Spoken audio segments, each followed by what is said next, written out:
Oke, Assalamualaikum warahmatullahi wabarakatuh.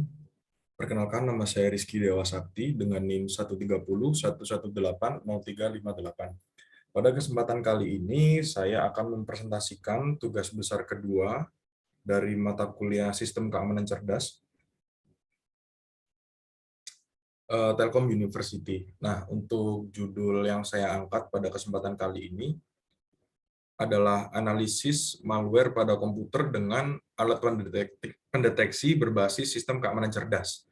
Jadi, yang melatar belakangi saya dalam mengangkat judul ini adalah, jadi pada masa sekarang ini manusia dan komputer itu sudah tidak dapat dipisahkan. Dengan perkembangan teknologi yang sangat-sangat pesat, komputer itu sekarang sudah beralih jadi hal yang mungkin dulu itu kurang penting menjadi hal-hal yang sangat krusial bagi manusia saat ini. Bisa kita cerminkan dalam kehidupan sehari-hari, di mana hampir setiap waktu, kita sebagai manusia selalu menggunakan handphone untuk membantu aktivitas kita sehari-hari. Oke, jadi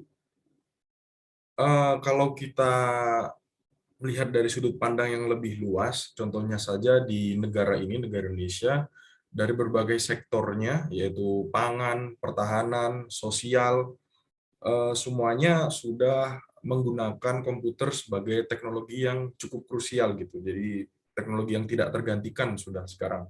Tapi komputer dan manusia ini sekarang sudah menjadi dua entitas yang tidak dapat dipisahkan ya.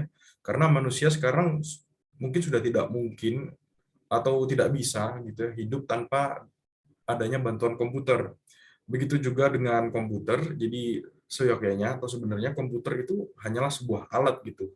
Jadi tanpa manusia yang menggunakannya atau manusia dengan intelijensi yang lebih tinggi daripada komputer, komputer itu tidak akan berguna sama sekali gitu. Jadi manusia dan komputer harus selalu bekerja sama untuk menciptakan inovasi-inovasi atau produk baru yang bisa membantu kehidupan sehari-hari. Oke, selanjutnya berikut adalah data, yaitu data pengguna internet atau bisa dibilang pengguna komputer di seluruh dunia ya. Jadi data ini dikumpulkan oleh ITU, suatu lembaga cyber internasional. Data ini dikumpulkan pada tahun 2016 dan menunjukkan perkembangan pengguna komputer dari 2005 sampai dengan 2015. Jadi data ini dapat kita lihat ya bahwa perkembangannya itu cukup signifikan. Dari 2005 pengguna internet hanya ada 1 miliar orang, sampai dengan 2015 sudah ada sekitar setengah dari penduduk bumi yang menggunakan komputer, yaitu sekitar 3,5 miliar. Selanjutnya itu kan di internasional ya. Kalau di Indonesia, data internet ini atau data pengguna komputer itu telah dikumpulkan oleh APJII ini. Jadi APJII adalah Asosiasi Penyelenggara Jaringan Internet di Indonesia. Lembaga tersebut mengumpulkan data bahwa sudah ada 132 juta dari 256 juta penduduk Indonesia pada tahun 2016 yang menggunakan komputer. Jadi hampir setengah penduduk Indonesia itu sudah melek teknologi dan sudah menggunakan komputer sebagai alat bantu sehari-hari. Nah, tren kenaikan pengguna komputer ini juga diiringi dengan perkembangan teknologi dari raksasa-raksasa teknologi ya, seperti Apple, Windows, Samsung, dan lain-lain yang selalu mengeluarkan produk-produk komputer yang berguna. Ada seperti personal komputer atau laptop, terus desktop, ada smartphone, smartwatch, things yang lain gitu yang membantu aktivitas manusia sehari-hari. Nah, pada mulanya komputer itu eh, tidak begitu berguna ya. Contohnya saja kalau kita melihat dari fitur yang paling yang paling penting yang bisa kita rasakan dari komputer adalah database atau penyimpanan data. Jadi pada awalnya penyimpanan data itu berupa hard copy seperti ini ya, dan dimasukkan ke dalam rak-rak tertentu, dan nantinya kalau ingin mencari itu ya pasti susah lah untuk mensortirnya. Tapi lama akses data itu sudah bisa sangat cepat dan sangat komprehensif gitu ya. Jadi kalau kita butuh data apapun, seperti kita ingin memesan tiket bioskop, kita ingin memesan produk online, itu sudah sangat mudah dan datanya pun sudah sangat liquid gitu. Jadi tersebar di cloud internet. Oke, Namun dengan berkembangnya komputer yang sangat signifikan tersebut, diiringi juga dengan isu-isu keamanan cyber di dunia maya. Beberapa metode-metode yang dilakukan oleh peretas atau bisa kita sebut sebagai cyber criminals itu semakin hari semakin kreatif. Nah, contohnya saja, kalau kita masih ingat di tahun 2017 silam, ada kasus persebaran malware terbesar sepanjang sejarah ya, yaitu ransomware, malware dengan tipe ransomware. Nah, nama ransomware-nya ini WannaCry. Nah, WannaCry ini bisa menyebar ke 150 negara dalam hitungan beberapa jam saja dan menginfeksi ratusan ribu komputer. Sehingga beberapa sektor di suatu negara, misalnya pertahanan, kesehatan, lalu sosial, lalu pendidikan, itu lumpuh dibuat WannaCry ini. Nah, kenapa WannaCry ini bisa menyebar? Jadi peretas itu sendiri awal mulanya mencuri teknologi dari NSA atau National Security Amerika Serikat, yaitu Dinas Intel Amerika Serikat itu ya. Nah, teknologi NSA ini yang sangat-sangat rahasia itu dan sangat-sangat canggih dicuri oleh peretas dan digunakan untuk membuat ransomware yang dinamai dengan WannaCry ini. Nah, akibatnya mayoritas seluruh dunia yang sistemnya berbasis internet dan komputer itu lumpuh. Di Indonesia sendiri pertama kali itu menyebar. Untungnya saja ransomware ini dapat dimatikan karena telah ditemukan vulnerabilities-nya oleh pakar cyber gitu ya. Jadi pakar cyber menemukan ada kill switch dari domainnya si ransomware ini dan membeli domain tersebut dengan harga sekitar Rp130.000. Selanjutnya domain sehingga persebaran ransomware bisa ditekan gitu. Dan lama-kelamaan krisis cyber ini mulai berhenti dan mulai reda. Nah, kalau kita lihat dari persebaran ransomware yang bernama WannaCry tadi itu pasti sangat-sangat berbahaya ya, dan sangat-sangat krusial dampaknya bagi keberlangsungan hidup masyarakat. Jadi ada baiknya kita mengenali beberapa jenis malware yang lain. Oke, jadi kali ini saya akan menjelaskan atau mendefinisikan apa itu malware. Jadi malware itu adalah malicious software atau perangkat lunak yang mencurigakan gitu ya. Jadi jenis-jenisnya itu ada banyak seperti virus, worm, trojan horse, spyware, adware, ransomware, rootkit, dan lain-lain. Ada bot juga, nanti akan saya jelaskan lebih rinci. Nah, tujuan malware ini sendiri apa? Malware sendiri dibuat oleh cyber criminals yang dimaksudkan untuk meretas komputer-komputer target gitu ya, dengan tujuan untuk keuntungan pribadi. Jadi mostly atau kebanyakan tujuannya itu ya untuk kepentingan finansial gitu. Nah, sejak kalau saya kutip dari McAfee ini ya, salah satu raksasa teknologi antivirus terbesar di dunia, sejak lahir dari 30 tahun yang lalu, malware itu telah menemukan beberapa metode serangan. Jadi mereka dapat menyebar melalui lampiran email, iklan berbahaya, instalasi perangkat lunak palsu, drive USB yang terinfeksi, aplikasi yang terinfeksi, email phishing ya, atau email yang memancing, yang palsu, bahkan sampai dengan SMS atau lalu mengeksploit kata sandi atau bahkan mengeksploit sistem operasi komputer kita. Ada baiknya kita harus selalu berhati-hati dengan malware ini ya. Nah, untuk lebih jelasnya akan saya perincikan jenis-jenis malware satu persatu. Yang pertama ada adware. Jadi adware itu dari singkatan advertisementware atau advertisingware, situs-situs streaming film ilegal. Itu banyak iklan-iklan atau pop-up yang muncul di tempat yang tidak seharusnya muncul. Dan iklan-iklannya itu bisa beragam dan tanpa filter, ada yang judi, ada yang berkaitan dengan situs porno dan lain-lain. Nah, kalaupun biasanya kalau kita klik itu iklan, itu akan redirect kita ke halaman lain, dan yang paling parah bisa saja secara otomatis mendownload suatu malware, aplikasi malware yang lebih berbahaya lagi. Sebuah perangkat lunak atau software yang melakukan tugas otomatis tanpa memerlukan interaksi apapun. Jadi ketika kita secara tidak sengaja atau komputer kita secara tidak sengaja dimasuki oleh malware berjenis bot ini, nah bot itu akan bekerja di background proses tanpa sepengetahuan kita. Adapun tujuan-tujuan dari bot ini bermacam-macamnya. Yang paling umum adalah untuk menambang Bitcoin. Jadi peretas bisa mengontrol mengontrol komputer kita dan menggunakannya untuk menambang Bitcoin gitu. Yang pastinya membuat performa komputer kita menjadi menurun. Dan yang ketiga yang menurut saya yang seperti saya jelaskan tadi yaitu WannaCry. Jadi ransomware itu kalau kita artikan ya dari kata ransom yang berarti tebusan, jadi malware jenis ini tuh menginfeksi komputer kita dengan cara mengenkripsi file-file yang ada di komputer kita. Jadi kalau file itu sudah terenkripsi, kita terpaksa harus membayar tebusan kepada peretas atau si pembuat enkripsi itu tadi agar file kita bisa didekripsi. Nah, tapi tebusan yang kita maksud di sini tuh merupakan angka yang lumayan besar ya. Kalau dirupiahkan bisa berkisar antara jutaan sampai puluhan juta rupiah, tergantung si peretas itu sendiri mematok harga berapa. Dan ransomware ini bisa membuat performa komputer kita menurun.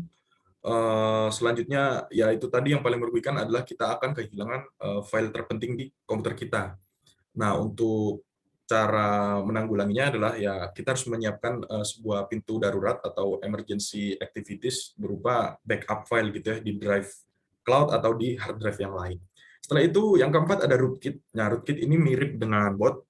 Bedanya kalau rootkit ini eh, si peretas bisa mengontrol komputer kita secara penuh gitu ya dan secara belak-belakan gitu. Kalau rootkit kan berjalan di background proses, kalau bot kan berjalan di background proses, namun kalau rootkit ini bisa berjalan secara belak-belakan. Jadi misalnya saja ketika kita membuka laptop, tiba-tiba mouse-nya gerak sendiri atau membuka aplikasi sendiri tanpa kemauan kita.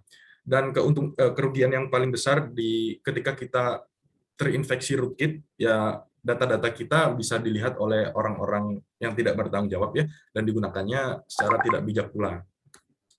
Selanjutnya ada spyware. Nah, spyware ini juga mirip-mirip dengan rootkit. Bedanya kalau spyware ini tidak bekerja secara tidak mengintervensi komputer kita secara langsung. Spyware ini hanya bertugas untuk nge-spy aja ya, jadi mengintip aja. Kerugiannya ya ketika kita menggunakan internet banking misalnya, password dan username kita bahkan sampai ke kode verifikasi itu bisa bocor ya. Selanjutnya ada Trojan Horse. Nah, Trojan Horse ini kata-katanya asal-usulnya atau sejarahnya itu berasal dari perang Yunani untuk merebut kota Troya. Jadi ketika Yunani udah kalah dan kota Troya udah dikepung oleh musuh, si pihak orang-orang Yunani ini memberikan kuda Troya atau patung kuda yang sangat bagus gitu. Akhirnya oleh pihak musuh ini patungnya dipajang. Tapi saat malam, saat tidak ada yang terjaga, di dalam patung itu ternyata ada pasukan Yunani yang siap merebut kota Troya dan akhirnya orang-orang Yunani memenangkan peperangan tersebut. Nah, trik tersebut atau yang bisa saya katakan adalah trik decoy itu juga digunakan dalam konsep virus Trojan Horse ini sendiri ya. Jadi Trojan Horse itu kalau kirim data, memblokir data, modifikasi, penyalinan, dan sampai mengganggu kinerja jaringan komputer kita. Adapun langkah-langkah yang bisa kita lakukan adalah jangan perbolehkan sistem pengetikan atau pengeklikan makro ya, pakai makro di sistem operasi kita, dan selalu gunakan two-way authentication saat melakukan login. Dan juga gunakan password yang unik dan kuat. Dan ada dua jenis malware terakhir, yaitu virus dan worms. Kalau virus ini, dia bisa mengendalikan dirinya sendiri untuk menginfeksi program lain dengan cara menyebar ke sistem lain. Dan kalau worms ini, dia itu hanya bisa menyebar tanpa campur tangan pengguna komputer. Bedanya virus dan worm ini, jadi virus itu lebih destruktif ya daripada worm. Kalau worm dia cuma nge-spam aja, tapi kalau file kita. Nah, dengan banyaknya malware yang ada di dunia maya sekarang atau di dunia digital sekarang, diperlukan aksi-aksi yang cukup komprehensif ya oleh pegiat-pegiat pakar cyber atau bisa kita bilang sebagai tim forensik digital. Nah, rata-rata untuk menanggulangi atau menghindari malware ini, kita itu harus menginstal atau kita harus memiliki sebuah aplikasi antivirus atau anti malware yang sekelas level industri ya. Jadi ya tidak apa-apa berbayar, yang penting komputer kita aman. Tapi untuk mendevelop antivirus itu sendiri, ada metode-metode research yang digunakan oleh tim forensik digital. Salah satunya adalah yaitu menganalisis suatu malware baru atau penyembuhnya gitu ya. Oke, untuk analisis deteksi malware yang pertama ada analisis malware dinamis dan statis.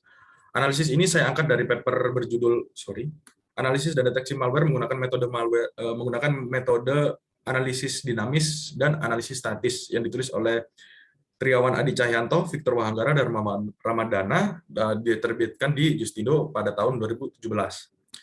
Jadi langsung saja saya ringkas dari sudut pandang sistem keamanan cerdas ya.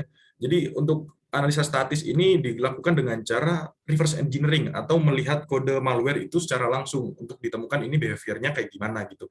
Selanjutnya ada analisa dinamis, yaitu dilakukan dengan cara menginstal malware itu pada virtual box atau ya virtual box biasanya sandbox gitu ya. Jadi kalau ada apa-apa atau malware itu mengkill proses si virtual box itu tanpa mempengaruhi kinerja kernel asli dari komputer kita. Nah, adapun malware yang ditinjau di sini yaitu malware yang cukup terkenal yaitu Poison Ivy. Nah, di Poison Ivy ini kalau kita lihat dari sudut pandang keamanan jaringan komputer, pada saat komputer kita terinfeksi oleh Poison Ivy, si Poison Ivy ini menggenerate dua aplikasi ya atau menduplikasi diri menjadi tiga gitu ya, kan satu tambah dua jadi tiga. Dan aplikasi tersebut itu membuat mutual exclusion yang bernama seperti berikut ya. Jadi Poison Ivy ini dia bisa mengubah bahkan menambahkan file baru pada Windows Registry kita tanpa kita ketahui. Selain itu klien komputer yang terinfeksi oleh Poison Ivy ini bisa dikontrol secara penuh oleh peretas gitu ya. Jadi kita akan kehilangan kontrol dari komputer kita gitu.